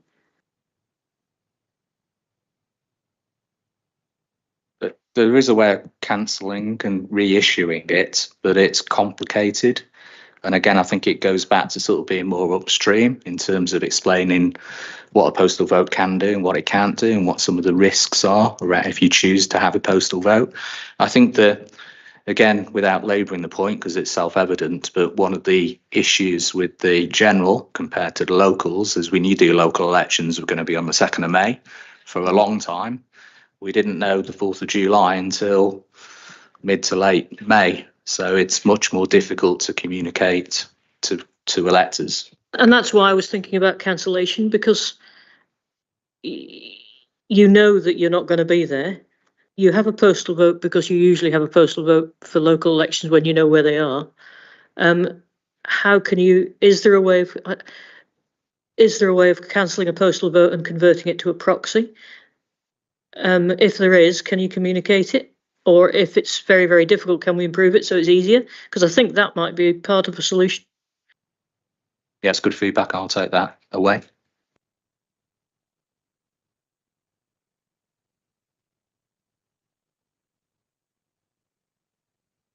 So just to be clear then, is the mechanism through this now just to establish a small working group to meet an urgent, shortened time? I'm just trying to struggle because do we need to worry about proportionality, or should it be a proportionality and focused on the members of the wards where these particular issues are? I'm just trying to think of the right ways to structure this, that we get a working group made up of the right people. Anybody wants to chip in, feel free. If I could suggest, Chair, maybe if I wrote to the group leaders in the first instance to get their nominations as to who they'd like to have on this group. So we could do that, but at the same time, I could make sure that the relevant ward members, so if there are 2 wards or 3 wards in particular, that those councillors as well have got the opportunity to feed into that group. Yeah, that sounds like a good plan. Hey, Is this a task and finish group we're going to establish? task and finish group. Yes. Yeah. That's the format. I haven't done an electoral place review for polling stations. I'm not sure whether it go, is it task, but whatever the mechanism is, a small group of people meeting that. I don't think we want this group to re-examine the 79 places. I think it's about those specific 3, Sonning, Wakefield, Without and Shinfield, because nobody's raised any concerns about any of the others. It's a very targeted task.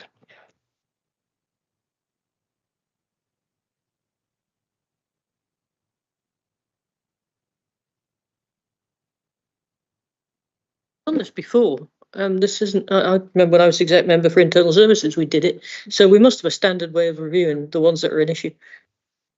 Yeah, I'd suggest you're really asking to have a time limited, quite a narrow focused working group set up to feed into a council meeting in the next few months with the recommendations from that group, but making sure that all the other relevant councillors have had an opportunity to feed into that prior to the council meeting.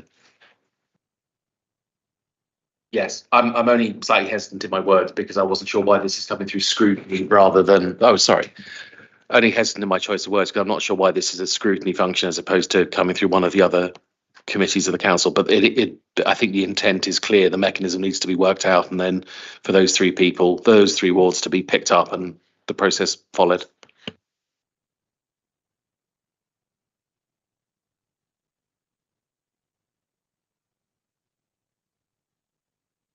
And that's my hesitancy because it's I don't know whether it's a scrutiny. It's been brought up here, but I don't know whether it is actually scrutiny or whether it's. Yeah, I think if I could help, yes, it's just the practicalities of me bringing this review report to you this evening, but with that specific feedback around polling places.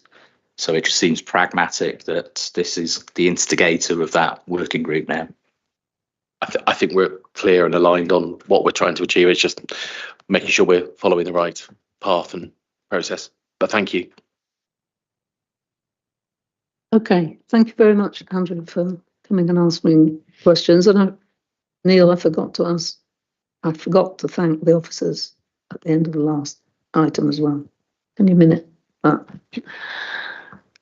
Okay, I think we're on to agenda item 30, which Priya has waited so patiently to introduce. Thank you, Chair. So I was hoping to just give you a brief introduction and to just offer some context as to why you have this report before you. So back in 2022, the Centre for Governance and Scrutiny independently reviewed our scrutiny arrangements. Whilst they found that the council had strong arrangements in place, they did make a recommendation in terms of the ONS Management Committee, this committee, and raised a question as to whether it should be retained. Since then, there's been a number of discussions around retention of this committee. Following on from that, the Constitution Review Working Group have requested that we prepare a report to look at the ONS structure holistically, and just give some consideration, or members to give consideration as to whether they want to make any changes. So the report aims to give you a set of proposals to consider. They're set out at paragraph 1.3 and 1.4. There is, just to say, there is time with this. Not there isn't an expectation that there's a firm decision made or anything this evening. It is, any of the proposals are kind of intended for 25, 26. Thank you.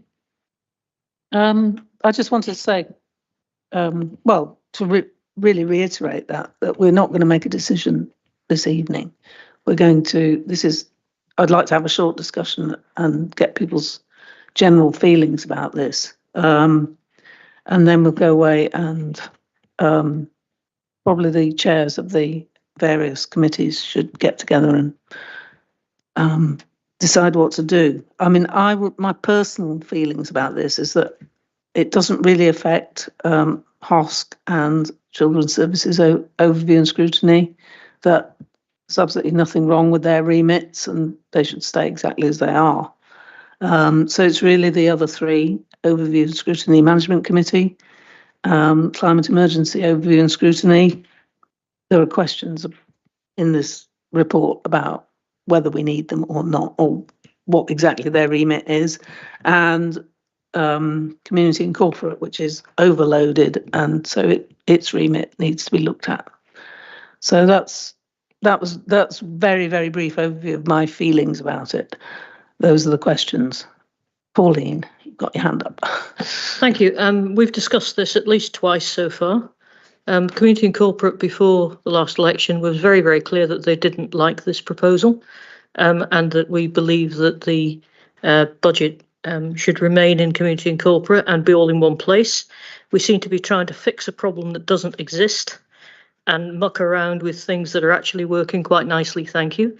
If we've got a problem with Overview and Scrutiny, Climate Emergency, then I suggest you put it in one of the others, not start messing around with Overview and Scrutiny Management Committee, which tonight we've seen has had a good remit, a good set of discussions, things that should be here. If you move finances into Overview and Scrutiny Management Committee, the other issue is you no longer have a political balance. And I know scrutiny is not meant to be political, but you will mean that you have not got the same balance as you do in Community and Corporate, because in Management Committee, all the chairs of all the other committees are there, and it's a different balance because of the way it works. So I feel very, very strongly that this is entirely the wrong thing to do. And I would feel exactly the same if I was in charge of the council rather than in charge of the opposition. The whole point of budget scrutiny is to give the budget of the ruling group proper scrutiny. If you pack a committee doing that with members of the ruling group, you will get a suboptimal answer. So I think we're trying to solve a problem that doesn't exist. I think we're doing the wrong thing. I think we've said that twice already, and I really don't like this at all. And I'd like to take it away, or somebody to take it away and rewrite it. Yeah, you're talking about the balance, the rebalancing between CCOS and OSMC, right? Yeah, it's just that there's several things here that are,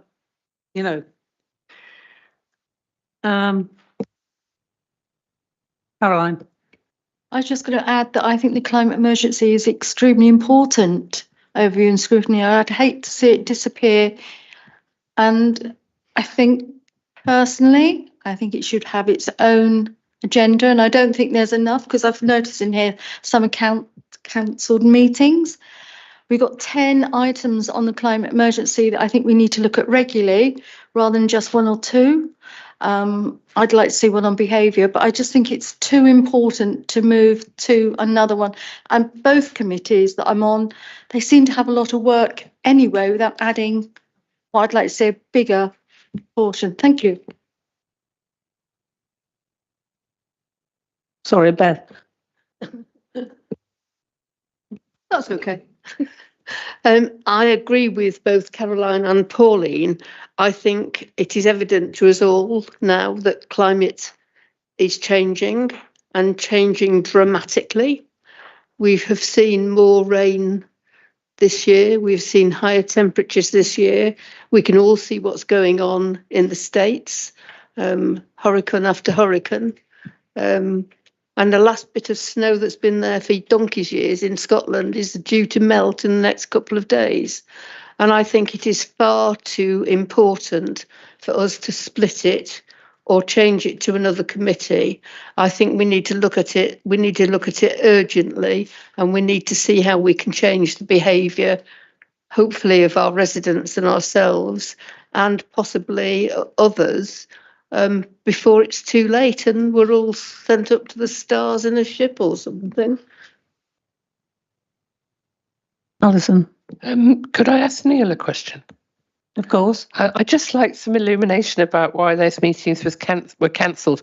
I mean, surely they didn't say, "Oh, there's nothing to go on the agenda, we'll cancel it," or was there more to it?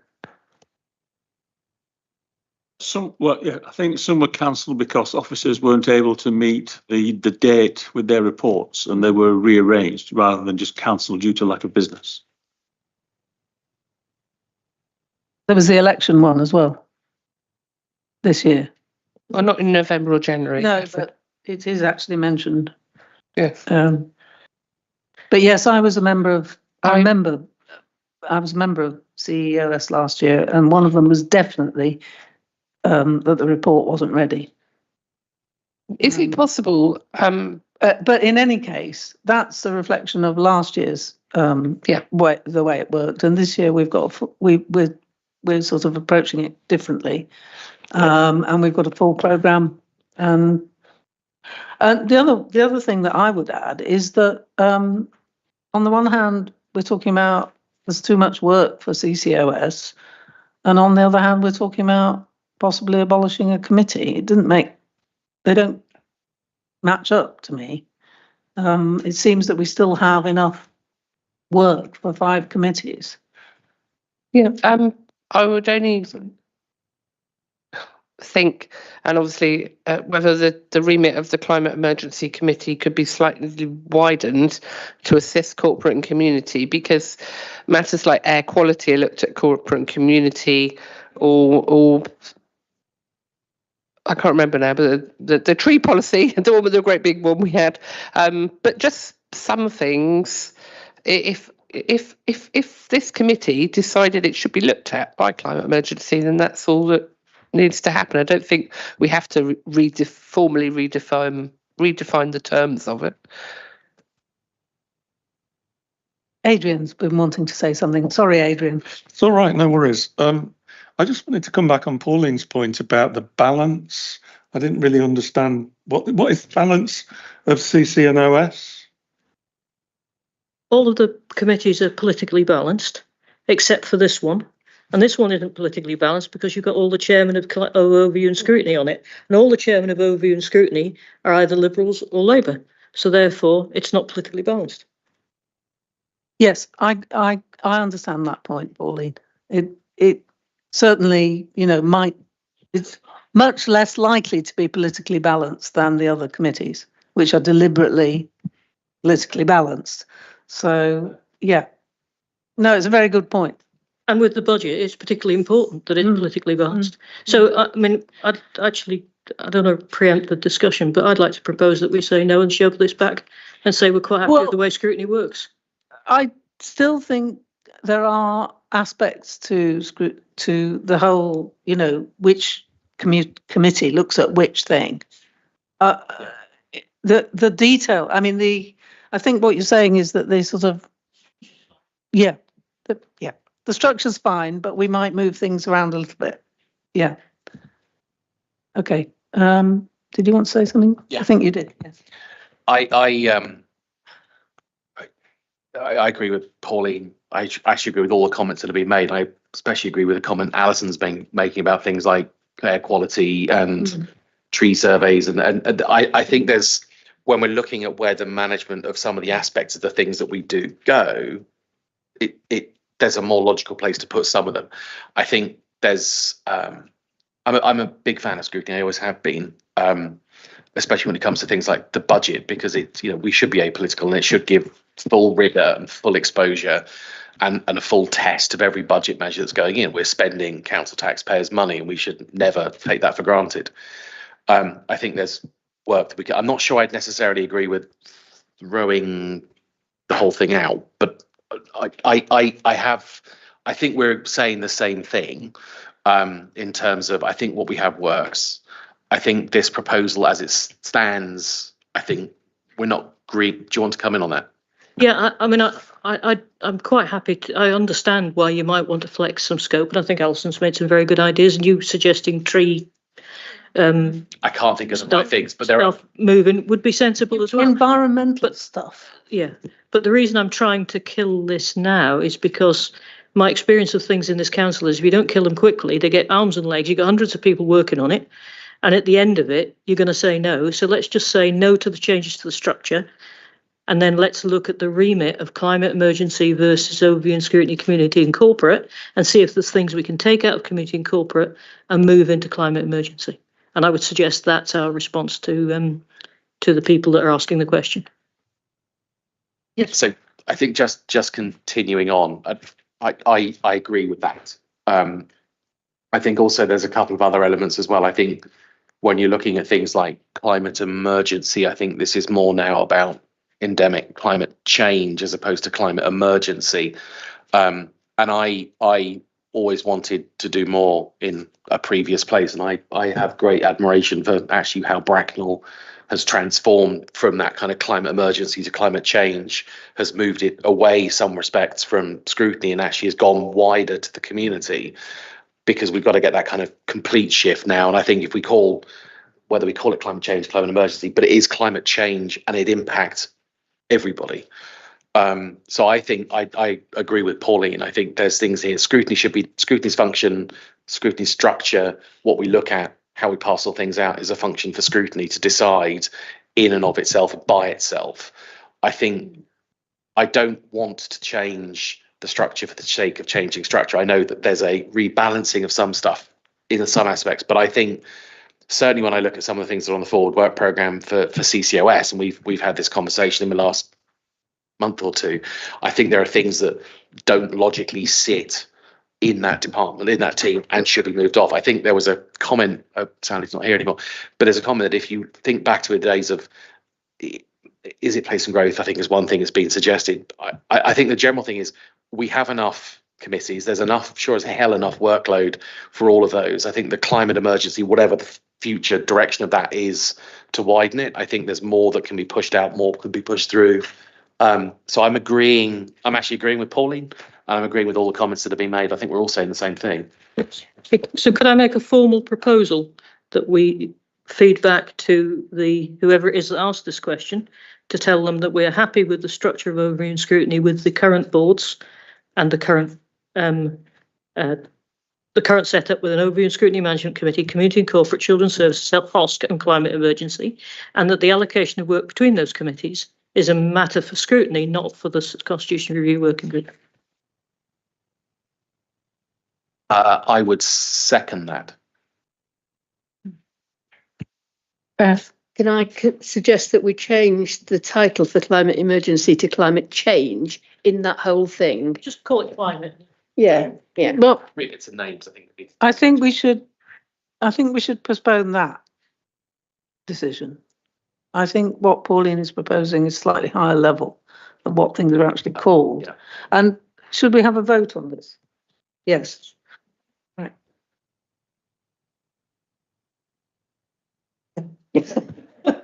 I think that's unanimous. Thank you. Thank you, everybody. So we won't discuss this any further, but it will be discussed further. I mean, the lower level naming and remit, exact remit, will be discussed further. Here or in a smaller group? I mean, we were going to propose the chairs and vice chairs of the. I think we should bring it back here for transparency. Bring it back here again. But I don't think the changes are going to be big or controversial, probably.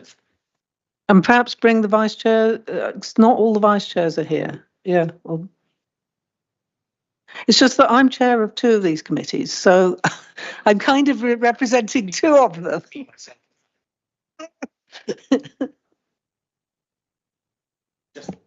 Neil. I was going to say on that, I think probably having the chairs and vice chairs together is more of it. discussion of all of us together about how we do this, whether we do this to the next meeting, whether we wait until. That's true. No, yes. sorry, I mean, in addition to this group here. Yes, so I was- about this yeah. making a decision, and has anybody else we want to bring in that's relevant? I don't want to exclude anybody. Bring the vice chairs in to this, invite them to this. Yes, sorry. Yeah. I'm not proposing anything would exclude anybody from scrutiny. So why don't we get some feedback? If we get Neil to ask for some feedback from everybody. Yeah. About things that could potentially move between one scrutiny committee and another, and then bring that back here, because I think that way everybody who's on scrutiny will have a say. Yeah. It'll be interesting because people will think of things like Alison did that other people won't think of, and you mentioned trees, and you'll get a holistic view of things that could potentially move. Just to be really clear, I'm not talking about anything that would exclude anybody from being involved that's already on scrutiny. It's important that scrutiny is, it's a wide range of apolitical views. Neil, did you want to say something, or has it been covered? I think it's been covered, Chair. Thank you. Great, okay. Right, let's go on to, it's almost the same subject, isn't it? It's the Executive Forward Programme.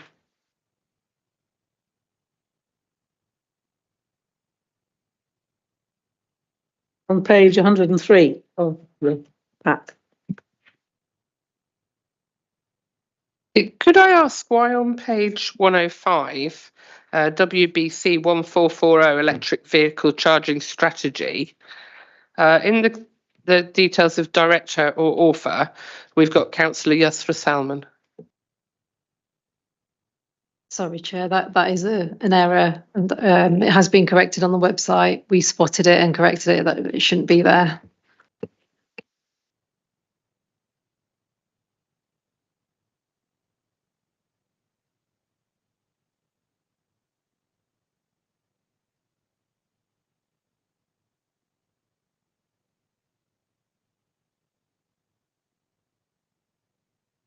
Has anybody got any comments on page 103? I know we looked at 105. 103? 104? 105? Anything else? 106? Polly? Sorry. I probably missed it, but what's happened to the playing field strategy? It got pushed out to get fixed, and I don't know where it's coming back and when it's scheduled for executive. Sorry, which playing pitch strategy? It got pushed out of overview and scrutiny committee and corporate because it wasn't fit for purpose. It was being rewritten. I don't know when it's coming back, but I believe it's sometime in the new year, and I don't see where it's gone then now either. So what's happening to it? So yes, it is coming back to community and corporate and then on to the executive. And I think we can confirm the dates outside the meeting. Because I don't know at the moment.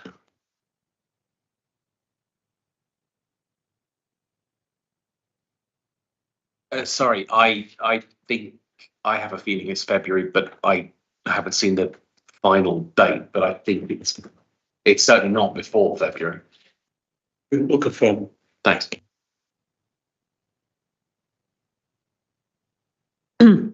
where have we got to? Page 107.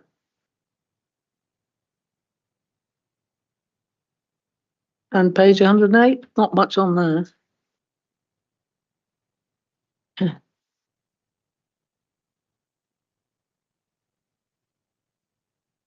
Sorry. You may remember at the last meeting I proposed that we have a column showing which exec. Neil has told me that they weren't able to do this, but they will be doing it for the next meeting. I just thought Neil was going to tell everybody that was all. I was embarrassed, Chair. That's all right. Yeah, we forgive you. Okay. Work programs. Draft work programs. 112, page 112.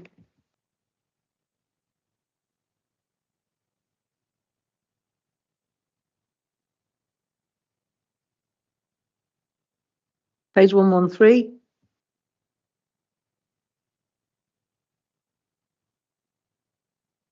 Page 114.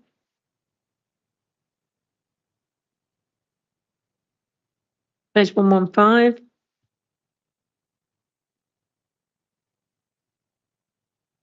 Pauline. Thanks. I also asked Neil a question out of this side of this committee, and he said, why don't you bring it up at the management committee, which was to do with the review of charitable. You remember the conversation about whether our expenditure and commitment of resources to different charitable areas was in line with our corporate objectives, and also whether it was fair and whether it was effective and all that good sort of stuff. That was taken away as an action, and I'm just wondering when that's coming back. So it's on the work programme on page 114 for the 4th of February. And I believe that I've asked Sally, and I believe that she's going to speak to you about it when you have one of your meetings. Yeah, I've just been invited to one without Sally that includes it. Just for completeness, I brought it up again. Thank you. Where have we got to? 116? Yes, children's services. 117.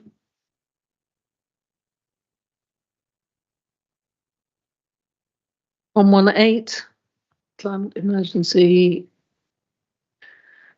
That's right. 119. See, we've got lots to do on climate emergency. 120.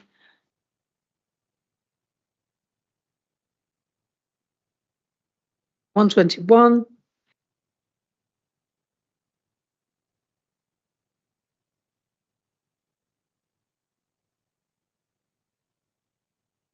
'Just a comment, and Mark will probably want to comment on this, but the budget scrutiny has just started. Yes. And I think, as discussed in previous years, we have invited the other chairs and an open invitation to the committees if they want to join the meeting or submit comments, so that, as you mentioned, we get the breadth of feedback into each budget scrutiny session. You preempted what I was going to say. But yes, I don't know if we need to extend the invitation round to, I think, all chairs and vice chairs of the different panels.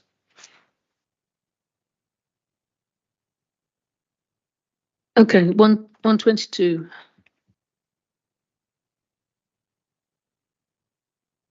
23. I'm looking at this and I'm still not convinced this is right, because it's got the playing places strategy on it for November. I don't think that's correct.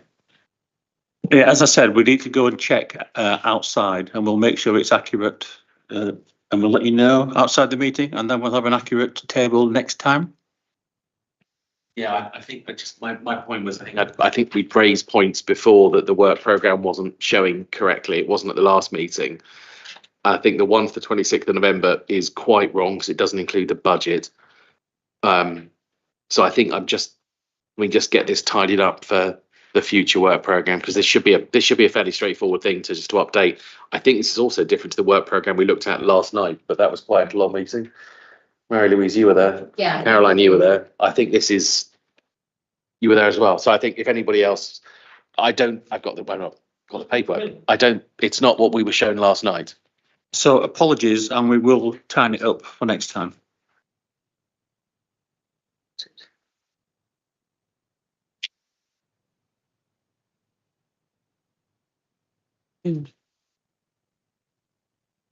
Okay, 124.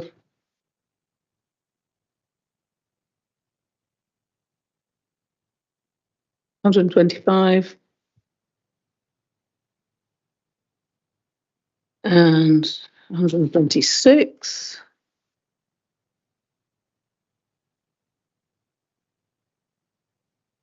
And 127 health. Sorry, 126. I recall at Community and Corporate last year there was a discussion about replacing the companies' boards with councillors on them with another different board, and And I notice on here that you've got something to do with looking at the remit of the Prosperity Board. But I'm wondering what's happened to that other board, because I don't think I've heard any more about it. I'll get you an update outside the meeting. Thank you. Sorry, I could tell by your face. Originally, there were councillors on the boards of the housing companies and Holdco. They were removed. We discussed a different structure, which was agreed, much against my better judgment. And there was meant to be another board set up at which that they would look at the performance of the companies.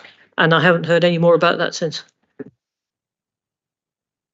Yeah, just an update on that. So council agreed for a shareholder committee to be set up, which I think is what you're referring to. So that shareholder committee will meet for the first time next month. So it will surely be in the public domain. So we haven't been asked for representatives on that? I'll follow that particular point up. Thank you, Andrew. Where are we then? I think we got to HOSC.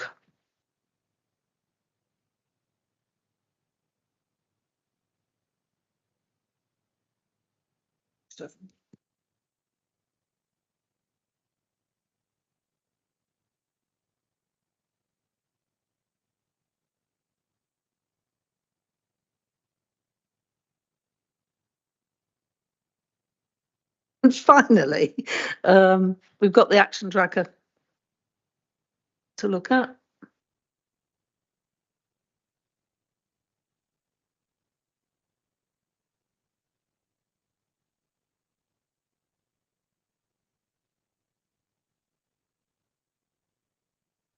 No, nothing. Oh, Pauline. Question for Neil, which is a bit off the subject, but I'll try it anyway. We've got a really good action tracking process here. Is there something equivalent for full council? I think that's a question for Priya. I don't think we've got anything as formal as this, and it's a good point that maybe we need to tighten that up a little bit. I think we kind of have our own processes and we do the post-council work, but I can see that there's quite a good process here that we could probably use for full council. We'll take that way. Thank you. And the reason I'm asking is there's a couple of motions have been agreed and passed by council, and I don't think they've actually happened to my satisfaction. So I'd like to pick those up from last year and see what's actually happened on them, please. Just on that, last year we had a report in November on progress against council motions, and I'm planning on bringing the same thing to the next meeting. Great, thank you very much, Neil. And it seems as if you asked that question in the right meeting. Really. Okay, well, if there's nothing else, Shahid. Just observation regarding the KPIs, is the timing of it. I mean, this point has been mentioned a number of times before as well, and I'm not sure. So, for example, by the time we get the KPI report, it's about 6.5 months, at least, or 3 months, at least 3.5 months after the period has been closed. I'm just questioning the timing of it, and again, over the years, we have mentioned this, and the idea was to bring it forward as much as it possibly can. I understand, obviously, it takes some time to collate all the information, etc., but surely it does not take 3.5 months. Isn't it because of the elections? No, I think it's been a consistent issue. If even in the future as well, if you look at it, it's just you got January 25. The performance is for Q2. The Q2 finishes in September, end of September.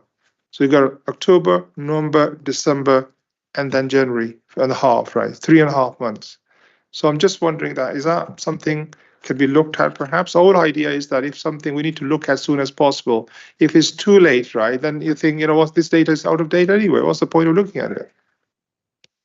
So 2 things. One, you are right. It has been raised in the past. And secondly, I will take it away and raise it with the relevant officers and see if they can provide an explanation.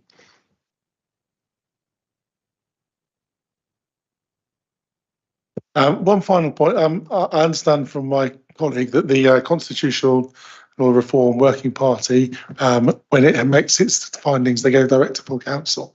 I was wondering when we were talking about the remits of the different scrutiny functions, I think it would be good if any proposals that they went to some sort of scrutiny process as part of that. So I don't know what the process is for that and whether that's applicable, but I'd like to see that as something that we consider.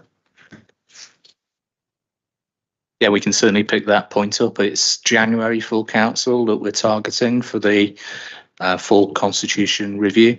So we'll work with Neil to fit that into your schedule. Pauline wants. And to follow up on Dave's point, I mean, I think the key thing is that scrutiny is independent, and I don't think that other council bodies, apart from possibly full council, should be mucking around with it. I agree with that. Done. I'll close the meeting. Please. All right. Thanks very much, everybody.